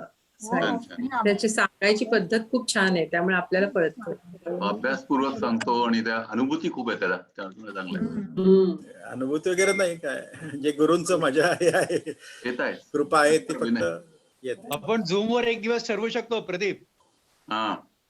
झूम वर एक दिवस ठरवू शकतो. कुठला तरी गुरुवार किंवा असा एक दिवस महिन्यातला एक ठरवू शकतो कुठला तरी. पण प्रत्यक्ष ऐकण्यात खूप जास्त मजा आहे ती. हो आहे ना, आहे अगदी नक्की आहे. प्रत्यक्ष हो ते आहे. दादा म्हणायचे की प्रत्यक्ष टेलिपॅथी खूप पॉवरफुल असते. तुम्ही जे विचार तुम्ही शब्दांनी सांगता ते तुम्ही मनाने पुश करता टेलिपॅथीनी, पण त्यासाठी direct eye contact is most important असं ते म्हणतात. बरोबर आहे. म्हणून प्रत्यक्ष शिकवणं वर्गामध्ये आणि झूम वरनं शिकवणं यामध्ये फरक पडतो. कारण शिक्षकांनी मी टेलिपॅथीने जास्त शिकवतो. बरोबर. मला ना ते ह्याचं उदाहरण फार आवडलं, चंद्र आणि पृथ्वी आणि ह्याचं जे होतं ना, ते कमाल होतं खरंच. फारच सुंदर, म्हणजे असा कधी विचारच केला नव्हता. खूपच छान. इतकं असं एकदम असं उजेड पडल्यासारखं झालं त्या उदाहरणाने. योगानंदनावर एक आता एक फिल्म निघाली, बघितली मी. त्याच्यामुळे त्यांनी तो प्रसंग ऍक्च्युअली एनॅक्ट केलेला आहे. विक्टर बॅनर्जींनी योगानंदांचं काम केलेलं आहे. ती फिल्म कुठे YouTube वर आहे का? काय नाव वगैरे? ती अजून नाही, ती त्यांच्याकडेच ती आता आहे. त्यांनी जनरल केली तर मी ती घेणार आहे. ती आता अजून जनरल नाही, पण मी त्यांच्या त्या आश्रमातच बघितली ती फिल्म. पण फार सुंदर केलेलं आहे. कुठलं म्हणाला असते पुस्तक काहीतरी का एक चॅप्टर आहे त्याच्यामध्ये? ते पुस्तक autobiography of Yogi. Autobiography of Yogi प्रसिद्ध पुस्तक आहे, खूप प्रसिद्ध पुस्तक आहे. त्याच्यामध्ये चांगलं खूप मोठं आहे, 700 पानांचं पुस्तक आहे ते. पण तुम्ही वाचायला सुरुवात केलीत की थांबत नाही. आणि त्याचं मराठी भाषांतरही केलेलं आहे. म्हणजे मराठीत पण आहे. मराठी पण छान आहे ते. कारण काय होतं की इंग्लिश थोडीशी नेहमीची आपली इंग्लिश पेक्षा काही वेळा अशी कठीण ठरते. काही शब्द वापरलेले जुनं इंग्लिश आहे. जुनं इंग्लिश एक्झॅक्टली. दाऊ काही वेळा दाऊ वगैरे असं वापरलं. बरोबर आहे. त्यामुळे ते मराठीचं खूप त्यामुळे छान वाटलं. पटकन वाचून झालं. छान आहे, सुंदर आहे ते. शेखर, त्यांचा पहिला आश्रम रांचीला आहे. त्यांचे दोन हे आहेत, शाखा आहेत. एक म्हणजे एक योगोदा सत्संग म्हणून त्यांनी काढली, योगोदा किंवा सेल्फ रिअलायझेशन SRF म्हणजे सेल्फ फेलोशिप. पण मी ज्यांच्या थ्रू क्रिया घेतली आहे ना, ते आनंद संघ नावाचा एक स्वामी क्रियानंद जे होते त्यांचे अमेरिकन शिष्य, ते त्यांच्या बरोबर 3 वर्ष होते. त्या शाखेतनं मी घेतली आहे. या योगोदामधनं मी घेतलेली नाही क्रिया. अच्छा. तर त्यांची नाही, योगानंदांनी स्थापलेला पहिला आश्रम तो रांचीमध्ये, तो रांचीला आहे. हो. आमच्या गावात असल्यामुळं तिथे मी जाऊन बघून आलो. You really feel difference. तुम्ही the moment you enter into that, तुम्हाला ते वेगळे पण अगदी ताबडतोब जाणवतो त्याचं. हो, ते भारतीय लेवलला आहे जास्त करून. परंतु संपूर्ण जगात जर म्हटलं तर आनंद संघ म्हटला तर त्यांचे मोठे मोठे कम्युन्स 8 देशामध्ये आहेत. फ्रान्स, अमेरिका, इटली, भारतामध्ये इथे पुण्यामध्ये आहे. इनफॅक्ट मी ज्या वेळेला गेलो होतो त्यावेळेला एक जॅपनीज बस भरून लोक आली होती तिथे जपानहून. म्हणजे आणि असे सारखे विजिटर्स आणि ह्या सगळ्या गोष्टी इथे राहण्यासाठी पण येतात आणि बघण्यासाठी पण येतात. खूप मोठं काम आहे. खूप मोठं कॉम्प्लेक्स आहे. खूप मोठं कॉम्प्लेक्स. आताच्या काळाला अनुसरून हा क्रियायोग जो आहे ना, तो अधिक सुसंगत आहे असं म्हणायला हरकत नाही. कारण आपली पूर्वीची, दादा म्हणायची की पूर्वीची परंपरा जी आहे ती वैदिक आहे, पण आता वैदिक पद्धती आता ती जवळपास मृतप्राय झालेली आहे. त्या मार्गाने जाऊन ईश्वरापर्यंत पोहोचणं हे फार मुश्किल आहे. आजचं तर आपण आहार विहार आचार विचार हे जर बघितलंय तर हे फार मुश्किल आहे. त्यामुळे क्रियायोग किंवा सगळ्यात जास्त हे म्हणजे भक्तियोग तो ज्ञानेश्वरांनी पुढे प्रसृत केला. म्हणजे हे आपण बघितलं की निवृत्तीनाथ हे ज्ञानेश्वरांचे गुरु होते. परंतु निवृत्तीनाथांकडनं त्यांना नाथपंथाची दीक्षा मिळाली, पण ज्ञानेश्वरांनी ती नाथपंथाची दीक्षा लोकांना नाही दिली. त्यांनी फक्त भक्तियोगच करायला सांगितला. त्यांनी भागवत धर्माची स्थापना केली. म्हणून त्यांना म्हणतो की आपण ज्ञानदेवी रचिला पाया तुका झालासे कळस. भागवत धर्मामध्ये भक्ती धर्म हा त्यांनी विशद केला. योगयाग विधी येणे नव्हे सिद्धी, वायाची उपाधी दंभ धर्म, तुम्ही योगयाग विधीच्या मागे लागू नका असं नानवरी सांगितलं आहे. वायाची उपाधी दंभ धर्म, त्याने दंभ वाढेल. हरिमुखे म्हणा हरिमुखे म्हणा, पुण्याची गणना कोण करी. फक्त मुखाने हरी हरी म्हणत राहा, त्यांनी तुम्ही ईश्वरापर्यंत जाऊन पोहोचाल. नामस्मरण करा, एवढं एकच त्यांनी फक्त सांगितलं. त्यांनी नाथपंथही शिक्षा दिलेली नाही पुढे लोकांना, हे लक्षात ठेवा. हे सगळ्यात मोठं ज्ञानेश्वरांच्या आयुष्यातलं एक रहस्य म्हणाला. खूपच छान, खूप छान. फोड खूप झाली वेगवेगळ्या प्रॉब्लेम्सची, वेगवेगळ्या नाही, ब्रशअप झालं टोटली. सगळं जी काय धूळ बसली होती ती झटकली ओके, चलो तो फिर आपल्या आता रजा घेतो. धन्यवाद. धन्यवाद वन्स अगेन. धन्यवाद. थँक्यू अश्विनी, शोभाताई, सुंदर कार्यक्रम केला. छान झाला. चलो थँक्यू. अच्छा बरोबर. येस चला बरं.